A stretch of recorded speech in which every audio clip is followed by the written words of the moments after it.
Zulfi Bhutto of Pakistan, His Life and Times by Stanley Wolpert. Chapter 1, Sindhi Roots, pre-1928. Shah Nawaz's new Zamindar school was named the Larkana Madrasa and he completed his 5th standard in English there before being sent off to Karachi, where he was enrolled in the Higher Sindh Madrasa, whose principal was an English gentleman named Wines. Shahnawaz lived in the principal's home, where he had 2 of his own rooms on the ground floor of that bungalow. He remembered Mr. Vines and his wife as kind people who were sympathetic to Muslims. Hockey had recently been introduced by the British to Karachi, and young Bhutto got to like it and soon became a keen player.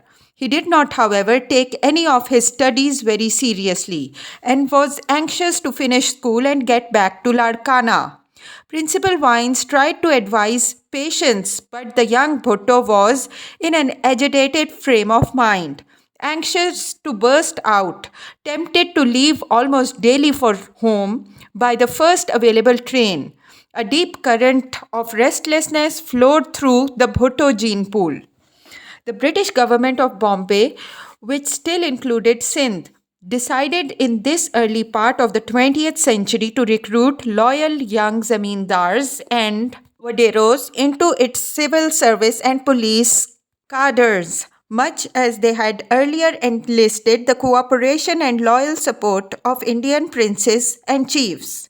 One of Shahnawaz's friends became sub-inspector of police and went off to Nasik for training at the police academy.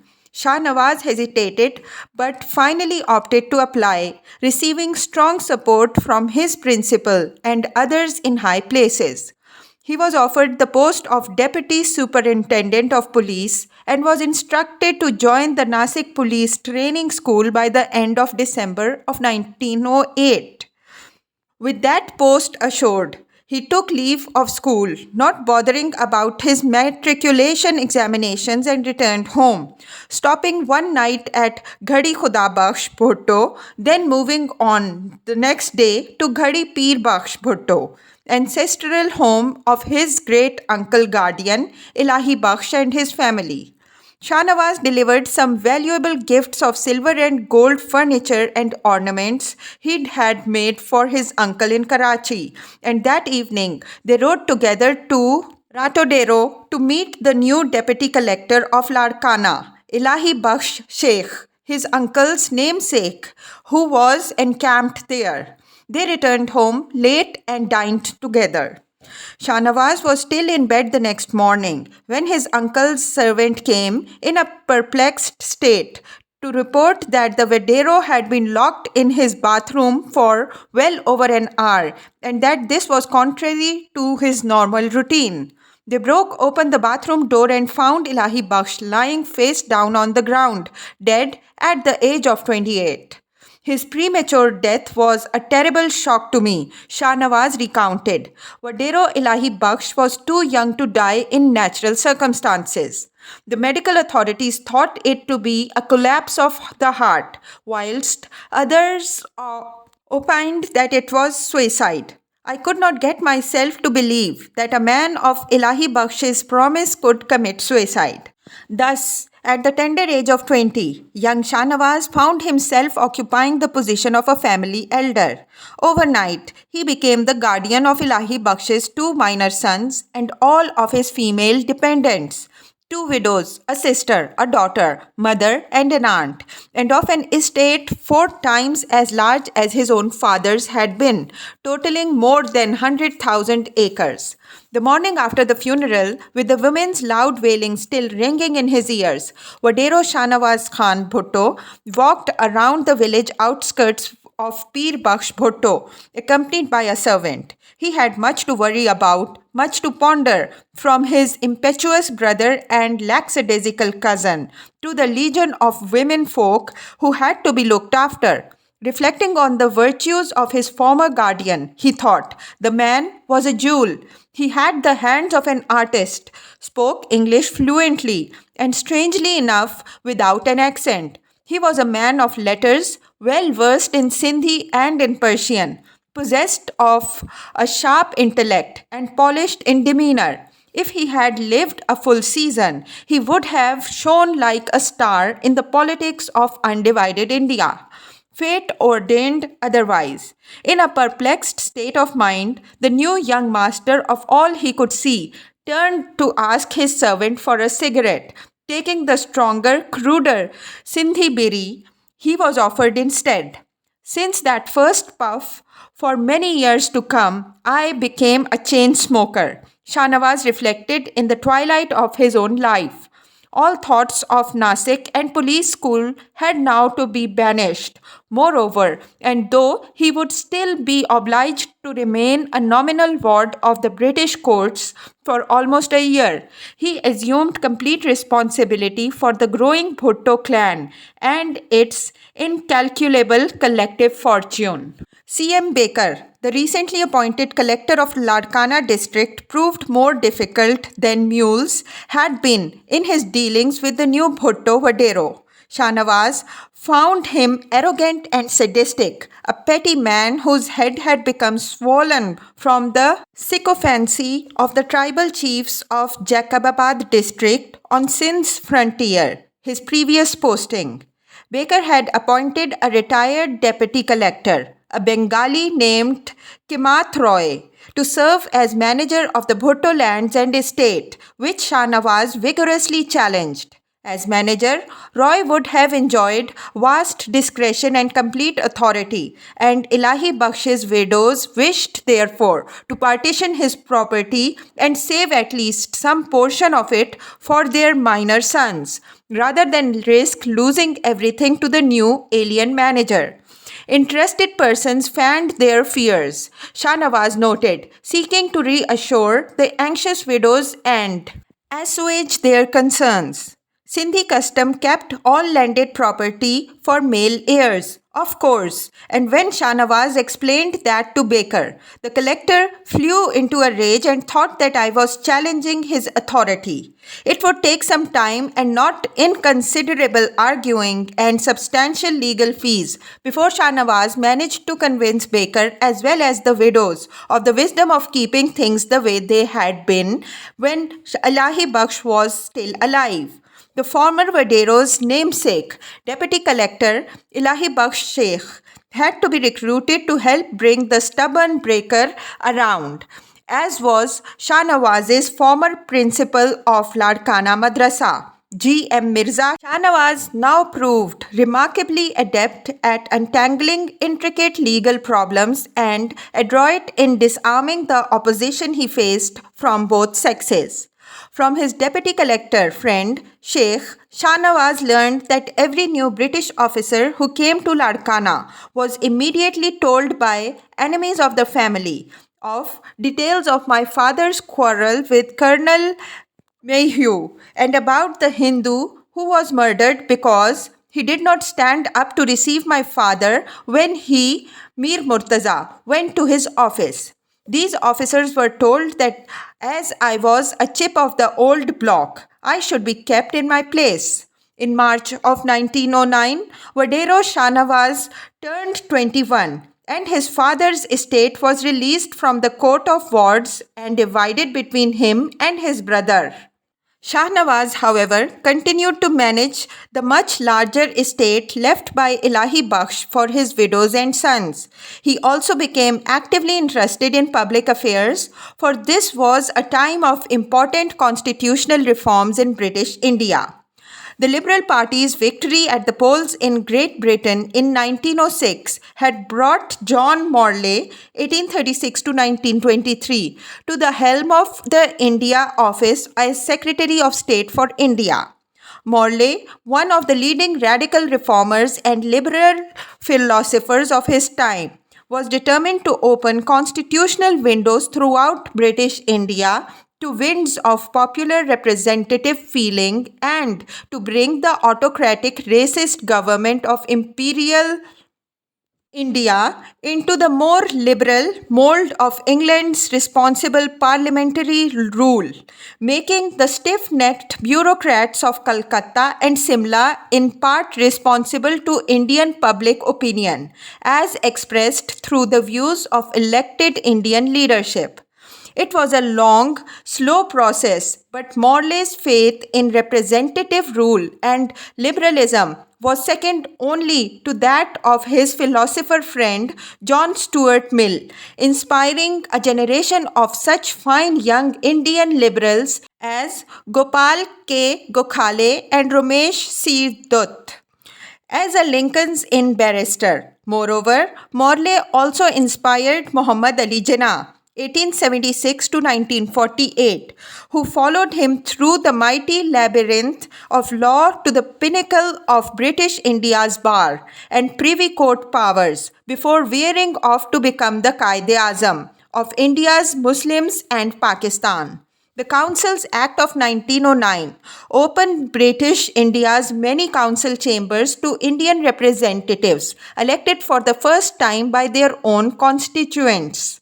Franchise qualifications were narrowly limited. However, in this first step of constitutional change for many British officers still thought of Indians as savages, dark natives of a lower order of humankind, those who paid enough taxes or who held higher educational degrees or titles were deemed fit to select their own spokesmen, and the Muslim minority community, about one-fourth of India's population, was also now to be specially honored and trusted, given the chance to vote for its own separate Muslim candidates for the limited number of council seats open to election. Coming in the wake of Bengal's first partition in 1905, when the government of India carved its first Muslim majority province, Eastern Bengal and Assam, out of the Bengali-speaking heartland of what had previously been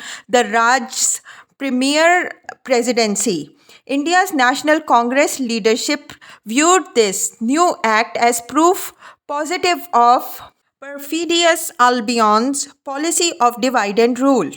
British Viceroy Lord Minto, 1905 to 1910, had been quick to encourage the Muslim aristocracy of India, led by His Highness the Aga Khan, to approach him in Simla as a special deputation to request a fair share in any contemplated constitutional change for their minority community, promising from his viceregal throne long before Morley's introduction of his reform bill in the Parliament that Muslim interests as a community will be safeguarded.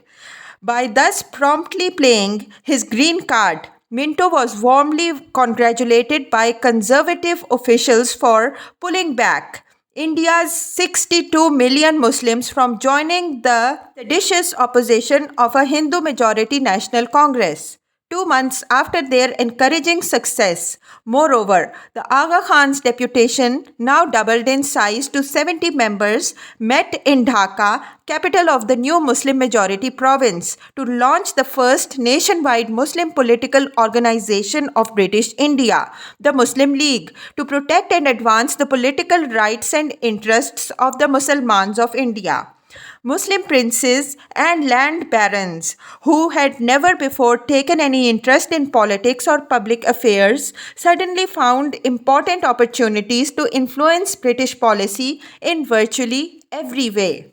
My new responsibilities and my general interest in politics aroused by the reforms drew me closer to public affairs, Shah Nawaz recalled. My services were available to the common man from morning to night. I ran an open house at Gadi Khuda Bakhsh Bhutto without distinction and without motive. I tried to help people who came. I tried to give good advice. I was courteous to the common man and rarely did I lose my temper. I spared no efforts to cultivate and befriend the masses. It was from his father that Zulfi learned politics, including his populist attempts to befriend the masses. Shahnawaz was a remarkably shrewd, mostly self-educated man and taught his only brilliant child most of the tricks he had learned, often by bitter experience. He always tried, as he put it, to side with justice in advising his neighboring tribal chiefs and vaderos on ways of seeking to mitigate their never ending disputes. Our good family relations with Pir Pagado, leader of Sindh's Hurs, and His Highness the Mir of Khairpur were further cultivated by me, Shahnawaz noted. Similarly, we were on very friendly terms with the Jatois of Nawab Shah and Du, with the Buzdars of Sakhar and the Buledis and Bejaranis of Jacobabad. In Balochistan, my relations were equally cordial with the Bukti Sardar, with the Raisani and the Khan of Kalat. Zulfi was careful to continue to cultivate the same princes, chiefs, vaderos and sardars, for like his father, he well understood that in Sindh, Balochistan and Punjab, the masses voted as their feudal lords and tribal leaders told them. Bhutto influence extended to the princely state of Bahawalpur, with whose royal ruler Shahnawaz maintained an intimate association. The Multan district in Punjab had, moreover, developed many bonds with the Sindh's Bhuttos. These would remain key bases beyond Sindh of Zulfi's power and popular support. No opportunity for early political advancement eluded Shahnawaz. He was careful to seize any advantage for his family's fast rising fortune and never forgot his loyalty, almost as great as that premier loyalty to the Bhutto family, to his region and its people.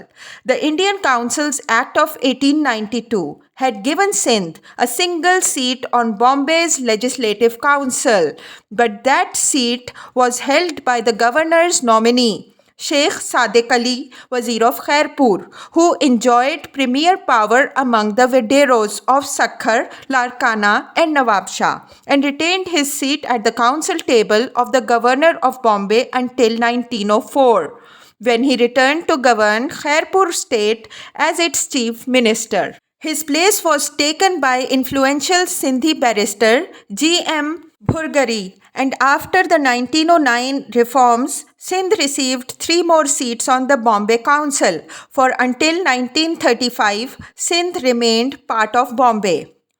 Bhurgari was Sindh's first British barrister. He had returned to Sindh with liberal political ideas and was wealthy enough to devote himself entirely to politics, joining the Indian National Congress first and later the Muslim League, as Jinnah had also done. Bhurgari's seat was supposed to represent the zamindars of Sindh, most of whom were Muslim vaderos, but Shahnawaz felt that he came more and more under the influence of Hindu managers, who convinced him that he was a leader of all Sindhis, both Hindus and Muslims. As Shahnawaz viewed the situation, this was betrayal, for Muslim zamindars had to be saved from the Hindu moneylender. The educated Muslim needed employment, Muslim lawyers needed briefs, and more Muslims had to be brought into trade and commerce. How could Muslim interests be safeguarded without effective political leadership? Such was the growing cry among Muslims, not only in Sindh, but in other parts of India as well, which would in 3 decades give birth to the Muslim League's demand for Pakistan. British law gave Hindus equal rights to acquire auctioned state lands and forfeited Muslim zamindar lands that Muslim landlords alone had long enjoyed, and now many upstart Hindus had enough cash in hand to take advantage of such sales. No Muslim leader, Shahnawaz bemoaned, was in the council chambers to protest against the creeping conquest of the Hindus into the rural heartland of Sindh. Bhurgari had become a Hindu advocate and was no longer trusted by his zamindar constituents. In October 1913, The Videros of Sindh joined forces to fight this new threat posed by the Hindu buying of their land and held a political meeting in Hyderabad, which Shah Nawaz attended, his first public commitment to political action. It was a marathon session full of confusion, he recalled, but we were anxious to evolve a united front and a common strategy. Though not a high school graduate and only 25 years old, Zulfi's father was now fully bitten by the bug of public life. He regularly attended all future Zamindar conferences and said little, for he considered most of what he heard at such meetings a lot of hot air. Yet, when he spoke, he was listened to, and he tried to reconcile differences to strengthen Videro common ground, compensating for the handicap of his incomplete education by hard work and a cool head. He believed, moreover, that life itself is the best teacher, and less than 7 years after embarking on his political career, Shah Nawaz defeated overconfident barrister Bhurgari in a hard-fought election to win the one seat from Sindh on Delhi's Imperial Legislative Council in 1920. Shortly after the start of World War I, Shah Nawaz's first son, Sikandar, fell victim to pneumonia when he was only 7 years of age. Luckily, a second son, Imdad Ali, had been born 2 months earlier, making the pain of that blow bearable to the bereft father. Imdad Ali would remain heir to Shah Nawaz's fortune till his own early death from cirrhosis of the liver at the age of 39 in 1953. Curiously, Shah Nawaz makes no mention of the birth of Zulfikar Ali Bhutto in his unpublished autobiography. Zulfi was the son of his second wife, a beautiful young Hindu dancing girl with whom he had fallen in love at first sight at the home of her elder sister and brother-in-law, the superintendent of police of Sakhar, Mir Makbul, in 1924. Lakhi Bai, who changed her name to Khurshid when she converted to Islam to marry Shah Nawaz, had come on a visit from Maharashtra's capital, Pune.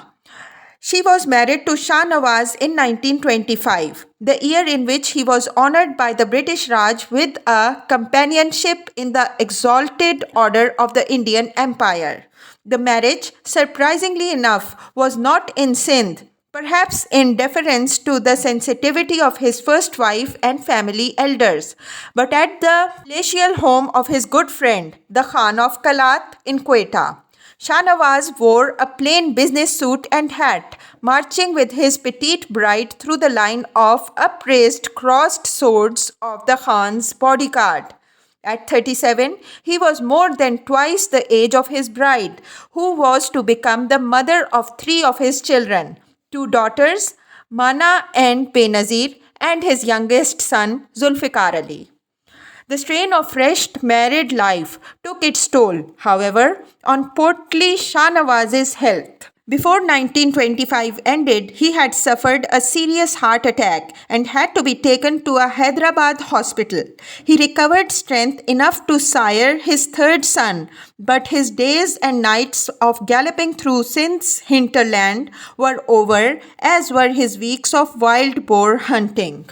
Soon after entering Delhi's Imperial Council, Shah Nawaz made the most of his new position and the options for local influence it opened to him. He was appointed by the British Raj to preside over Larkana's district board, giving him virtual administrative as well as judicial control over his home district from 1920 till 1934. He also chaired Larkana's Central Cooperative Bank, and in 1930 he was knighted.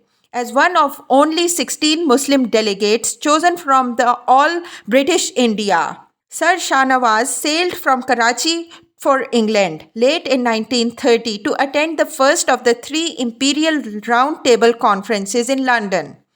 King Emperor George V himself was to inaugurate the first of those conferences, at which 58 Anglo-Indian officials, princes, politicians and sages of many sorts sat around an enormous table trying to agree upon the next great step for India's constitutional future.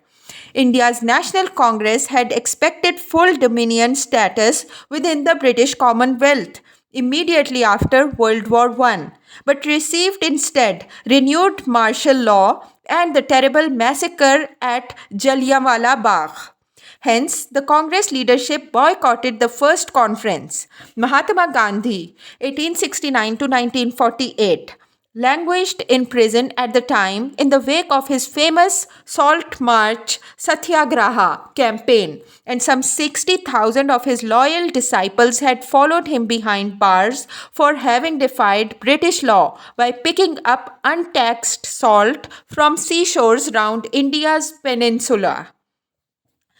Jawaharlal Nehru, 1889 to 1964, Congress's youngest president, had drafted the Purna Swaraj, Complete Freedom resolution, which Congress passed by acclamation at its revolutionary Lahore session in December 1929, proclaiming that the British government had ruined India economically, politically, culturally, and spiritually, and that the time had come to sever the British connection entirely. Barrister Jinnah, however, who was to set up residence in London's Hampstead and his own chambers in the city for Privy Council appeals, joined Shah Nawaz, the Aga Khan and other Muslim leaders that November of 1930, sitting at the House of Lords round table with Prime Minister Ramsay MacDonald, former Viceroys Hardinge and Reading, the Nawab of Bhopal, Maharajas of Patiala, Baroda and Alwar, Sartaj Bahadur Sapru, M.R. Jayakar, Sir Homi Modi, Sir Chimanlal Setalwad, and 40 more luminaries recently arrived from India.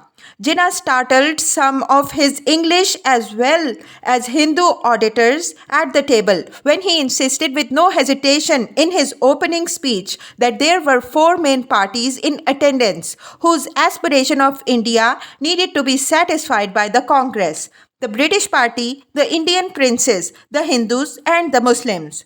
He warned his English friends that though most Muslims had kept aloof from Congress's platform for non-cooperation, they might be tempted to join Congress unless their just aspirations and demands were now met constitutionally.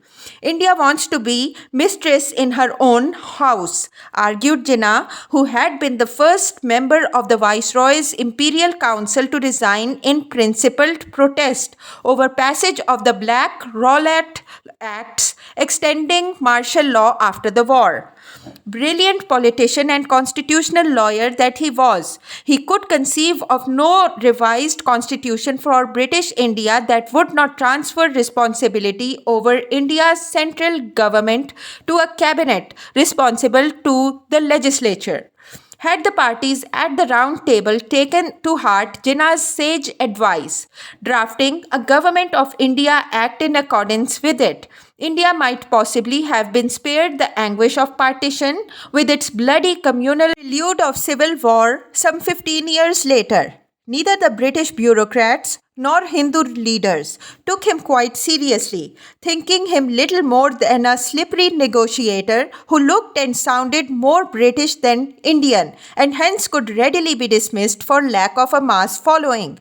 After the third round-table conference ended with painfully little accomplished, Jinnah resolved to transform himself into the Qaid-e-Azam of Muslim League, at whose helm in the late 1930s and early 1940s he boldly led his Muslim nation to its promised land of Pakistan. Shah Nawaz first met Jinnah in Larkana in 1928, the year Zulfi was born.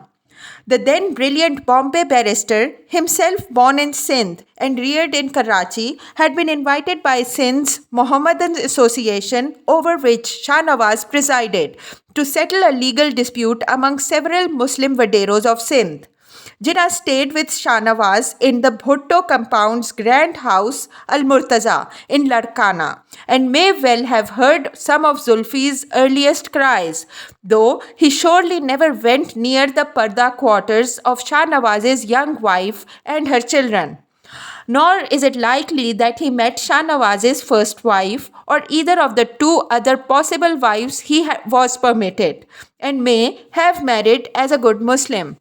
Shah Nawaz, like Jinnah, was a heterodox Shiite Muslim who believed in the claims of Ali and his martyred heirs to historic succession of leadership over the Islamic community, not as most Orthodox Sunni Indian Muslims did, and most Sunni Muslims of Pakistan do. Like many other Sindhis, however, though nominally Shiite, Shah Nawaz and his formerly Hindu wife both worshipped at the shrine of Sufi saint Lal Shahbaz Qalandar and would periodically visit Sehwan to pray for favors, as had Mir Murtaza Khan, after whom the Bhutto residence in Larkana was named, and as would Zulfi Bhutto much later. Crowning political achievement of Sir Shah Nawaz's life was to convince Great Britain's rulers at the Round Table conferences in London that Sindh deserved separate provincial status, thus liberating his home region from Bombay, elevating sleepy Karachi overnight, once the Government of India Act of 1935 took effect, to equal status with other booming provincial capitals like Bombay, Calcutta and Madras. It was one public cause to which Shah Nawaz devoted himself wholeheartedly during the early 1930s, having started to lobby on Karachi's behalf as soon as he reached Delhi's Imperial Council in January 1920. On coming to Delhi, the thought crossed my mind on how I could get the council to pay more attention to the development of Karachi. I believed that with the development of Karachi, the hinterland of Sindh would not escape the benefits. This single minded Sindhi recalled. I therefore chose to concentrate on Karachi. Whenever I went to other places and particularly to Bombay, I tried to learn how to improve Karachi. Bombay was a much bigger city, but I looked upon it as a rival of Karachi. It took this patient politician 15 years, yet he won his point. And thanks to his victory, Karachi land values skyrocketed, as did the concomitant benefits to Sindh's Larkana and other rural hinterlands. For India's Muslim bloc, moreover, Shah Nawaz's victory was almost as important because, with Bengal reunited after 1910 and the frontier districts yet to be raised to full provincial powers, Sindh became British India's only full-blown Muslim majority province.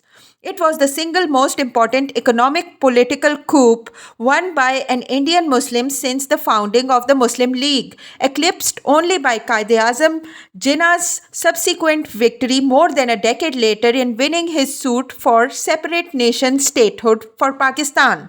After the Round Table conferences, Shah Nawaz remained in touch with Jinnah and towards the end of his career became Jinnah's emissary to the Nawab of Junagadh state, whom he served as Prime Minister in 1946, convincing his royal ruler to opt for Pakistan in August of 1947, though Junagadh was surrounded by India's Gujarati territory and most of that state's population was Hindu.